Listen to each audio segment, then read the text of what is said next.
बादशाह अकबर को शिकार करना बहुत पसंद था। एक बार की बात है, बादशाह अकबर अपने सैनिकों के साथ शिकार पर निकले। शिकार करते करते वो इतने आगे चले गए कि वो अपने दल से छूट गए। उनके साथ बस कुछ ही सैनिक रह गए थे। अब शाम होने को थी और सूरज ढलने वाला था। साथ ही अकबर और उनके साथ के सैनिकों को भूख भी सताने लगी थी।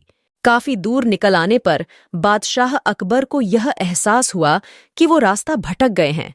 वहां आसपास कोई नजर भी नहीं आ रहा था जिससे रास्ते के बारे में पूछा जा सकता था। थोड़ी दूर और चलने पर उन्हें एक तिराहा नजर आया। बादशाह को यह देखकर थोड़ी खुशी हुई कि चलो, इनमें से कोई ना कोई रास्ता राजधानी तक तो जाता ही होगा। लेकिन सभी इसी उलझन में थे कि किस रास्ते पर चला जाए। तभी सैनिकों की नजर सड़क किनारे खड़े एक छोटे से लड़के पर पड़ी।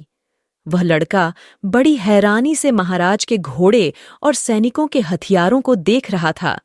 सैनिकों ने उस बालक को पकड़कर महाराज के सामने पेश किया। बादशाह अकबर ने लड़के से पूछा, ऐ लड़के, इनमें से कौन सा रास्ता आगरा जाता है? यह बात सुनकर वह बच्चा जोर जोर से हंसने लगा। यह देखकर राजा को बहुत गुस्सा आया, लेकिन उन्होंने शांत भाव से उससे उसकी हंसी का कारण पूछा। लड़के ने जवाब दिया, यह रास्ता चल नहीं सकता है तो यह आगरा कैसे जाएगा? आगरा पहुंचने के लिए तो आपको खुद चलना पड़ेगा। महाराज उस लड़के की सूझबूझ को देखकर चकित रह गए। उन्होंने प्रसन्न होकर उस बच्चे का नाम पूछा। लड़के ने जवाब में अपना नाम महेश दास बताया। महाराज ने उसे इनाम में सोने की अंगूठी दी और दरबार में आने का न्योता दिया।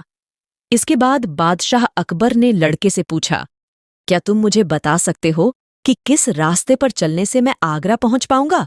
लड़के ने बड़ी ही शालीनता से सही रास्ता बताया और महाराज अपने सैनिकों के साथ आगरा की ओर चल पड़े।